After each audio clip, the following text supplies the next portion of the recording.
আপনার বিরোধিতার আসল জায়গা কোনটা? মমতা বন্দ্যোপাধ্যায়ের বিরোধিতা নাকি তৃণমূলের বিরোধিতা? তৃণমূলের বিরোধিতা, মমতা বন্দ্যোপাধ্যায়ের বিরোধিতা, সার্বিকভাবে এটাকে আলাদা করার কোনো জায়গাই নেই। আপনাদের এই লড়াইটা সংঘবদ্ধ হচ্ছে না কেন? কোথাও গিয়ে কি একটা গোষ্ঠীদ্বন্দ্ব? শুভেন্দু অধিকারী বনাম দিলীপ ঘোষ। ভারতীয় জনতা পার্টির মধ্যে গোষ্ঠী বলে কিছুই নেই। ভারতীয় জনতা পার্টি একটাই গোষ্ঠী। প্রধানমন্ত্রী তো টাটা নিয়ে একটা কথাও বললেন না। সিঙ্গুরের মানুষ তো অপেক্ষা করেছেন, রাজ্যের মানুষ অপেক্ষা করেছেন। শিল্প সম্ভাবনার কথা বলেছেন, শিল্প স্থাপনের কথা বলেছেন, কর্মসংস্থানের কথা বলেছেন, তার মধ্যেই তো সবটা পড়ে।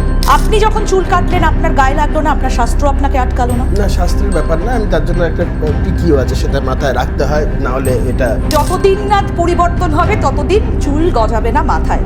মানে বিষয়টা কি একটু কেমন কেমন না? আমি সবার মধ্যে একটা বিস্ময় দেখেছিলাম, কিন্তু আমি অন্তত আমার মায়ের মধ্যে কোনো বিস্ময় দেখিনি, কারণ মা এই বিষয়টাকে খুব স্পোর্টিংলি নিয়েছে। তো আপনার মাথার চুল ওঠা নিয়ে আপনার ফ্যামিলি বাদ দিয়ে আরও একজন ভীষণ চিন্তিত, কুণাল ঘোষ। তো কুণাল দা এমনি খাদ্যরসিক মানুষ। আমি যেদিনকে আমার মাথায় চুল গজাবে আমি কুণাল ঘোষকে বাড়িতে ডেকে এনে খাওয়াবো। বহুদিন ধরে আমার চুল নিয়ে চিন্তা করেছে। বিরিয়ানির মাংস কিনতে হবে হিন্দুদের দোকান থেকে, বিরিয়ানি এবং মাংস দুটোই কিনতে হবে হিন্দুদের দোকান থেকে, এবং হিন্দু ছাড়া অন্য ধর্মের সঙ্গে ব্যবসা করব না। আমি বলছি হালালের সাথে তো আমাদের ধর্মীয় বিশ্বাস জড়িত নয়। না, আমি এই কথাটাই বলেছি যে আমাদের যখন ধর্মীয় বিশ্বাস, মুসলমানদের হালাল খেতে হবে তাদের ধর্মীয় বিশ্বাস, কিন্তু আমার ধর্ম তো আমাকে বলে না যে হালাল খাওয়ার কথা। আচ্ছা বলতে পারেন প্রতিবাদের ভাষা কি, সাদা না কালো? কিন্তু এরকম কাউকে দেখেছেন কি যে প্রতিবাদ জানাতে গিয়ে নিজের মাথার চুল কামিয়ে ফেলেছেন? আর কোথাও গিয়ে কি এই মাথার চুল কামিয়ে ফেলাটা একটা ট্রেন্ড সেটার? কেন তিনি মাথার চুলটাকেই বেছে নিয়েছিলেন প্রতিবাদের ভাষা বোঝানোর জন্য? আজকে তার কাছ থেকেই তার প্রতিবাদের এই ধরনটা সম্পর্কে জানবো। নিশ্চয়ই এর পরে আর আপনাদের বুঝতে বাকি নেই যে আজকে এই সাদা কালো স্বীকারোক্তিতে আমাদের আজকের অতিথি কে। আমাদের আজকের অতিথি এই সাদা কালো স্বীকারোক্তিতে বিজেপি নেতা এবং আইনজীবী কৌস্তব বাগচি। কৌস্তব, আপনাকে আজ তাক বাংলার স্টুডিওতে সাদা কালোয় স্বাগত জানাই। নমস্কার। ভোটের দামামা বেজে গিয়েছে, একদম কাট লড়াই, কিন্তু তার আগে যে বিষয়টা সম্পর্কে একটু আপনার কাছ থেকে জানতে চাইবো সেটা হচ্ছে এই যে চুল কেটে নেওয়া, একেবারে যতদিন না পরিবর্তন হবে ততদিন চুল গজাবে না মাথায়। মানে বিষয়টা কি একটু কেমন কেমন না? কারণ লুকটা তো চেঞ্জ হয়ে গেল, দেখতেও খারাপ লাগছে। তারপরে চুলটা আদৌ কবে রাখতে পারবেন, কত বছর ধরে ন্যাড়া থাকবেন, এটা কি পরে একটু ভেবেছেন? না, একদমই না। আমি যা করেছি খুব ভাবনা চিন্তা করেই করেছি।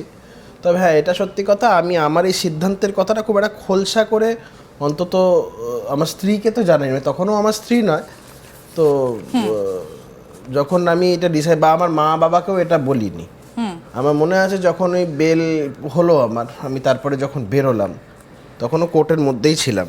তা আমি তখন আমার স্ত্রীকে এবং আমার চেম্বারে আমার যে ক্লার্ক আছে, শুভ নাম, তা আমি ওদের দুজনকেই বললাম যে বাইরে থেকে গিয়ে একটা কোথাও দেখ কাউকে নাপিত পাস কিনা।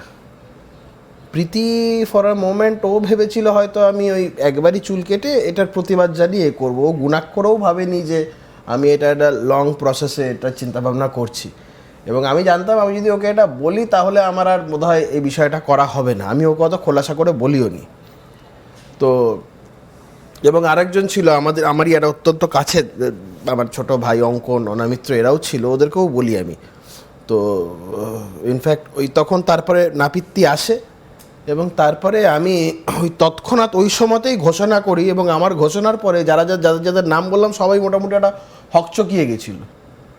তো আমি সবার মধ্যে একটা বিস্ময় দেখেছিলাম, কিন্তু আমি অন্তত আমার মায়ের মধ্যে কোনো বিস্ময় দেখিনি, কারণ মা এই বিষয়টাকে খুব স্পোর্টিংলি নিয়েছিল। কারণ আমি দেখুন, আমার চুলটা না খুব প্রিয় আমার।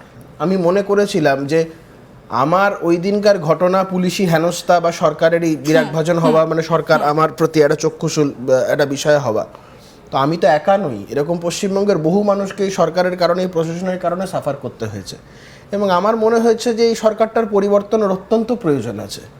তা আমি তখন চিন্তা করি যে আমার অত্যন্ত এমন কিছু একটা প্রিয় জিনিস দেখুন আমরা না হিন্দু ধর্মে আমি এই জায়গাটা একটা কথা আমি আপনার কাছে এই প্রশ্নটাই রাখবো চুল কাটা নিয়ে, যে হিন্দু শাস্ত্রে একটা রীতি আছে, আপনি হিন্দু ব্রাহ্মণ ঘরের সন্তান এবং আপনি হিন্দুত্বের রাজনীতি করেন, বিজেপি একেবারে হিন্দু।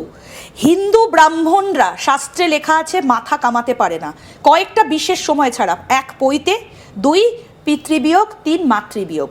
আপনি যখন চুল কাটলেন আপনার গায়ে লাগলো না? আপনার শাস্ত্র আপনাকে আটকালো না? না, শাস্ত্রের ব্যাপার না, আমি তার জন্য একটা টিকিও আছে, সেটা মাথায় রাখতে হয়, না হলে এটা সবটাই। আমি বলছি যে এটা আমার চুলটা অত্যন্ত প্রিয় ছিল এবং আমরা আমাদের স্যাক্রিফাইস হচ্ছে একটা eternal part of our religious practice. আমার মনে হয়েছিল যে এটা এত বড় একটা বিষয়, পশ্চিমবঙ্গের রাজনীতির এই পরিবর্তন, পট পরিবর্তনটা দরকার। আমার মনে হয়েছিল যে কোথাও একটা স্যাক্রিফাইসের প্রয়োজন। তো আমি আমার নিজের ক্ষেত্রে এমন একটা কিছু স্যাক্রিফাইস করার একটা পণ বা প্রতিজ্ঞা যদি নিজের মধ্যে রাখি, সেটা আমার মনে হয়েছিল। এটা দেখুন, এটা অন্য কারোর সাথে হয়তো লোকে এটা নিয়ে ঠাট্টা করে, মজা করে, কিন্তু দেখুন অনেকে অনেক কিছু বলে, আমি খুব স্পোর্টিংলি নিই বিষয়গুলো, লোকে কার্টুনস বানায়, বানায়, বাট লোকে যতই যেই যায় বলুক, at the end of the day একটা জায়গাতে তো লোককে এটা অস্বীকার করার কোনো জায়গা নেই যে 2023 সাল থেকে নিয়ে আজকে 2026 সাল, এই মার্চ মাস হলে এটা 3 বছর হতে চললো। আমি কিন্তু এখন অবধি আমার কথা থেকে সরিনি। এর আগে অতীতে বহু মানুষজনকে আপনারা হয়তো দেখবেন রাজনৈতিক ক্ষেত্রে এই ধরনের পণ বা প্রতিজ্ঞা করেছিল, একটা সময়ের পরে গিয়ে তারা সেটা কথায় বলে ভীষ্মের প্রতিজ্ঞা, এবার কৌস্তব বাগচির প্রতিজ্ঞা। আমি সেটা থেকে কিন্তু আজ অবধি ডেভিয়েট করিনি। এবং এই ক্ষেত্রে দাঁড়িয়ে আমার বাড়ির লোকেরা, আমার মা বাবা, বিশেষ করে প্রীতি, ধরুন একটু চুলটা সাপোজ 2-1 দিন কাজকর্মের জন্য করতে পারলাম না, তারা আমাকে রিমাইন্ড করে দেয়, জানেন না, নিশ্চয়ই। কিন্তু আপনার মাথার চুল ওঠা নিয়ে আপনার ফ্যামিলি বাদ দিয়ে আরো একজন ভীষণ চিন্তিত, কুণাল ঘোষ।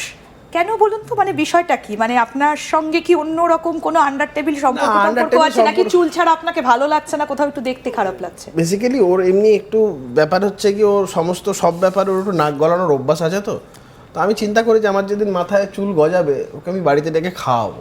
বাহ, এমনি খেতে টেতে ভালোবাসা শুনেছি, সজলদা বলেছিল না একবার যে খাবার দেখলেই চলে যায়। তো আমি ওইভাবে কুণালদাকে কখনোই বলবো না, তবে কুণালদা এমনি খাদ্যরসিক মানুষ। আমি যেদিনকে আমার মাথায় চুল গজাবে আমি কুণাল ঘোষকে বাড়িতে ডেকে এনে খাওয়াবো। বহুদিন ধরে আমার চুল নিয়ে চিন্তা করেছে, আমাকে ন্যাড়া নাড়ু ফাড়ু অনেক কিছু বলেছে। তো আমি এগুলো খুব এনজয় করি যে ও আমাকে নিয়ে এত ভাবনা চিন্তা করে। দেখুন আমি ওই আমাকে দেখে একদিন একটা প্রোগ্রামে, টিভির প্রোগ্রামে, ও পাগড়ি পরে চলে এলো। মানে আমি সেটাই ভাবলাম যে আমাকে দেখে ও এত নকল করতে চায়। তো আমার এটা একটা মাথায় রেখেছি আমি, যে কুণালদার যদি শরীর টরীর সমস্ত কিছু সুস্থ থাকে, আমার যেদিন মাথায় চুল গজাবে, সরকার যেদিন পরিবর্তন হবে, আমার বাড়িতে ডেকে আমি কুণাল ঘোষ। এবার আমরা একটু রাজনীতির কথাতে আসি। সেটা হচ্ছে যে আপনার বিরোধিতার আসল জায়গা কোনটা? মমতা বন্দ্যোপাধ্যায়ের বিরোধিতা নাকি তৃণমূলের বিরোধিতা? সার্বিকভাবে তৃণমূলের বিরোধিতা। তৃণমূল মমতা বন্দ্যোপাধ্যায় ছাড়া কি? মমতা বন্দ্যোপাধ্যায় মাইনাস তৃণমূল কংগ্রেস কিছুই না। মমতা বন্দ্যোপাধ্যায় তৃণমূল, তৃণমূল মানেই মমতা বন্দ্যোপাধ্যায়। আর বাদ বাকি যেগুলোকে দেখছেন সেগুলো কোনো ফ্যাক্টরই নয়। মমতা বন্দ্যোপাধ্যায় তৃণমূল কংগ্রেসের মধ্যে ফ্যাক্টর। তো সেই ক্ষেত্রে আমার তৃণমূলের বিরোধিতা, মমতা বন্দ্যোপাধ্যায়ের বিরোধিতা, সার্বিকভাবে এটাকে আলাদা করার কোনো জায়গাই নেই। ঠিক। কিন্তু এই মুহূর্তে দাঁড়িয়ে রাজ্যে তো অনেকগুলো ইস্যু। আমরা যদি গত 2 বছরের দিকে তাকাই, আরজিকর ইস্যু ছিল, রেশন দুর্নীতি ছিল, শিক্ষা দুর্নীতি ছিল, এসএসসি চাকরি প্রার্থীরা তারা সেদিনও রাস্তায় বসেছিলেন। সেই জায়গায় দাঁড়িয়ে আপনাদের এই লড়াইটা সংঘবদ্ধ হচ্ছে না কেন? কোথাও গিয়ে কি একটা গোষ্ঠীদ্বন্দ্ব? শুভেন্দু অধিকারী বনাম দিলীপ ঘোষ? না, এটা কোথাও নয়। ভারতীয় জনতা পার্টির মধ্যে গোষ্ঠী বলে কিছুই নেই। ভারতীয় জনতা পার্টি একটাই গোষ্ঠী। ভারতীয় জনতা পার্টি পরিবারটা ইটসেলফ একটা গোষ্ঠী, কোনো এর ভেতরে কোনো গোষ্ঠীর ব্যাপার নেই। দিলীপবাবু এই মুহূর্তে দাঁড়িয়ে তিনিও সভা করছেন, রাজনীতির বিভিন্ন কর্মকাণ্ডে অংশগ্রহণ করছেন। শুভেন্দুবাবু দীর্ঘদিন ধরে করছেন, তিনি রাজ্যের বিরোধী দলের নেতা। তিনি যেমন ভারতীয় জনতা পার্টির নেতা, তিনি রাজ্যের বিরোধী দলের নেতা। বিরোধী দলের নেতা কোনো দলের পোস্ট নয়, এটা একটা সরকারি পদ একদম। এবং শ্যাডো চিফ মিনিস্টার বলা হয়। একদম। যেমন ব্রিটেনে এরকম একটা ব্যাপার আছে যে ধরো যে প্রাইম মিনিস্টার হয়, তার একটা যে অপোজিশন লিডার হয়, তার একটা শ্যাডো ক্যাবিনেট হয়। তো সেটা মানে অপোজিশন লিডার, তার উপর একটা মারাত্মক ডিউটি থাকে। সে পশ্চিমবঙ্গের সমস্ত বিরোধী মনস্ক মানুষজনদের তাদের প্রতিনিধি এবং সরকারের আয়না বলা হয়। তো শুভেন্দুবাবু সেই জায়গাটা, দিলীপবাবু আছেন, শ্রমিকবাবু আছেন। শ্রমিকবাবুর মতন একজন রাজ্য সভাপতি, এই ধরনের পণ্ডিত মানুষ, এত প্রাজ্ঞ একজন রাজনীতিবিদ, একটা অসামান্য পাণ্ডিত্য, অসামান্য পড়াশোনা। আমি জানি না পশ্চিমবঙ্গের অন্য কোনো রাজনৈতিক দলের এই মুহূর্তে এই ধরনের কোনো নেতা আছে কিনা। এখানে কোনো রকম কোনো সুকান্ত বাবু আছে, এরা অধ্যাপক মানুষ, কেন্দ্রের মন্ত্রী, প্রাক্তন সভাপতি, এরকম মানে অহরহ নেতা, এবং ভারতীয় জনতা পার্টির কোনো গোষ্ঠীর ব্যাপারই নেই। পার্টি সম্পূর্ণটাই সংগঠনের উপরে, সংগঠন যেভাবে নির্দেশ করে সেইভাবে। যেমন দেখুন এই পার্টিটার ব্যাপারটা হচ্ছে, নীতিন নবীন আজকে অল ইন্ডিয়া প্রেসিডেন্ট হলো, পশ্চিমবঙ্গের কটা মানুষ এই লোকটার নাম শুনেছিল? কেউ শোনেনি। ভারতীয় জনতা পার্টি হচ্ছে এমন একটা দল যারা একদম সাধারণ জায়গা থেকে কাউকে একজন তুলে নিয়ে গিয়ে কেন্দ্রের সভাপতি করতে পারে, এটাই ভারতীয় জনতা পার্টি। তো এখানে গোষ্ঠীদ্বন্দ্ব আকচি কিচ্ছু নেই, সবাই হচ্ছে সংগঠন অন্তঃপ্রাণ। সংগঠন যেভাবে মনে করবে, যাকে যেভাবে কাজে লাগাবে, যখন যাকে যেভাবে দায়িত্ব দেবে, সেটা সবাই সেভাবে করবে। আর আপনি বলছেন ইস্যুতে, সমস্ত ইস্যুতে তো ভারতীয় জনতা পার্টি। আর কিন্তু যেভাবে মমতা ব্যানার্জি যখন বিরোধী নেত্রী ছিলেন, তখন তিনি যেভাবে রাস্তায় বসে পড়েছিলেন, যেভাবে দিনের পর দিন অনশন চালিয়ে গিয়েছিলেন, আপনাদের তরফ থেকে সেই রকম কেন? মমতা বন্দ্যোপাধ্যায়ের ডিস্ট্রাকটিভ রাজনীতির সাথে তো ভারতীয় জনতা পার্টি নিজেকে মেলাতে পারবে না। মমতা বন্দ্যোপাধ্যায়ের ডিস্ট্রাকটিভ রাজনীতির কারণে আজকে পশ্চিমবঙ্গে টাটা নেই। মমতা বন্দ্যোপাধ্যায়ের এই কিন্তু কিভাবে বিরোধিতা করতে হয় তিনি তো দেখিয়ে দিয়েছিলেন। সিঙ্গুর থেকে টাটা চলে যেতে বাধ্য হয়েছিল, সেটা তো পশ্চিমবঙ্গের দুর্ভাগ্য। সিঙ্গুর থেকে টাটা চলে যাওয়াটা পশ্চিমবঙ্গে আমাদের এই শিল্প সম্ভাবনার কফিনে শেষ পেরেক পুঁতে গেছিল। ভারতীয় জনতা পার্টির বিরোধিতা যদি করতে হয়, আমরা কনস্ট্রাকটিভ বিরোধিতা করব। আজকে যদি ওই পরিস্থিতি তৈরি হয় যে পশ্চিমবঙ্গে কোনো শিল্প কলকারখানার ব্যাপার, সেটা বিরোধিতা করার জায়গা নয়, সেটাকে কোনো কোনো ক্ষেত্রে কনসেনসাস দরকার, সরকার এবং বিরোধীদের কনসেনসাস দরকার। আজকে মমতা বন্দ্যোপাধ্যায় যদি বলেন যে আমরা টাটাকে ফিরিয়ে আনবো, আমরা বলছি কোনো বিরোধিতা নয়, এবং আমাদের দলের এটা ঘোষিত অবস্থান, আমরা বলবো আমরা কিন্তু কোথায় প্রধানমন্ত্রী তো টাটা নিয়ে একটা কথাও বললেন না। সিঙ্গুরের মানুষ তো অপেক্ষা করেছেন, রাজ্যের মানুষ অপেক্ষা করেছেন। প্রধানমন্ত্রী তো এইটা আপনারা একদম সত্যি অপপ্রচার করছেন। প্রধানমন্ত্রী কোনো ব্যক্তিগত কোনো পার্টিকুলার গ্রুপকে নিয়ে কেন কথা বলবে? কোনো টাটা গ্রুপকে বা অন্য কোনো কাউকে নিয়ে কথা বলবেন না। প্রধানমন্ত্রী যেটা করার, যেটা উনি বলেছেন, সেটা উনি শিল্প সম্ভাবনার কথা বলেছেন, শিল্প স্থাপনের কথা বলেছেন, কর্মসংস্থানের কথা বলেছেন, তার মধ্যেই তো সবটা পড়ে। আজকে সিঙ্গুরের মাটিতে দাঁড়িয়ে তিনি যখন শিল্প স্থাপনের কথা বলছেন, তিনি যখন শিল্প সম্ভাবনার কথা বলছেন, তিনি যখন কর্মসংস্থানের কথা বলছেন, এটা বোঝায় যে ভারতীয় জনতা পার্টির দৃষ্টিভঙ্গিটা কি, ভারতীয় জনতা পার্টি কি চায়। ভারতীয় জনতা পার্টি ডিস্ট্রাকটিভ পলিটিক্স চায় না, ভারতীয় জনতা পার্টি কনস্ট্রাকটিভ পলিটিক্স চায়। ভারতীয় জনতা পার্টি মনে করে পশ্চিমবঙ্গ বহু যোজন মাইল পিছিয়ে গেছে, এই পশ্চিমবঙ্গকে আবার সামনের সারিতে আসতে হবে। পশ্চিমবঙ্গের মানুষের আজকে প্রতিটা মানুষের মাথার উপরে প্রায় আজকে ৭৬,০০০ টাকা করে। এই কথাগুলো কি বাংলার মানুষের কানে আপনারা পৌঁছে দিতে পারছেন? একদম পারছি, সমস্ত দিক থেকে পারছি। ভারতীয় জনতা পার্টি এই মুহূর্তে পশ্চিমবঙ্গে দাঁড়িয়ে তৃণমূলের যদি বিরোধী দল হিসাবে, তৃণমূল কংগ্রেসের বিরোধী দল হিসাবে যদি কেউ থেকে থাকে, সেটা ভারতীয় জনতা। অন্য কাকে আপনি দেখবেন? কাদের বিশ্বাসযোগ্যতা আছে বলুন তো? এই আপনি কংগ্রেসের কথা বলছেন, এখানে কংগ্রেসের লোকে, তারা আমি কংগ্রেস দলটা করতাম, এবং আমি সেই দলটা করতে গিয়ে দেখেছি, আমি যখনই কংগ্রেস দলের এখানে তৃণমূলের বিরুদ্ধে প্রচুর এখানে বিরোধী কথাবার্তা বলছি, আমাকে এক কেন্দ্রের নেতা হঠাৎ একদিন বলল, আমি দেখা করতে গেছিলাম তার সাথে দিল্লিতে, আমার সাথে ফোনেও কথা হয়েছিল, আমাকে বলছে, আরে মমতা কা ইতনা বিরোধ কিউ করতে হো, ও তো হামারি হি হ্যায়।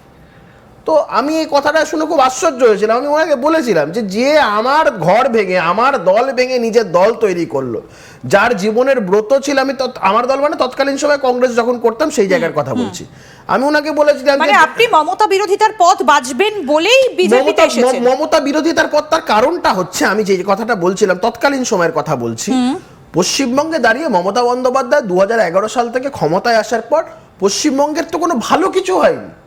পশ্চিমবঙ্গে না কোনো শিল্প কলকারখানা, না পশ্চিমবঙ্গের মানুষের জীবনযাত্রার মান বেড়েছে। এই যে আমি ফর এক্সাম্পল বলছি, বামফ্রন্ট যখন এই রাজ্য থেকে চলে যায় 2011 সালে, পার হেড ডেট মানে ধারের পরিমাণ ছিল হচ্ছে 26,000 টাকা করে পার হেড, মানে একটা শিশু জন্ম নিলেও তার একটা মাথার উপরে 26,000 টাকা ডেট ছিল।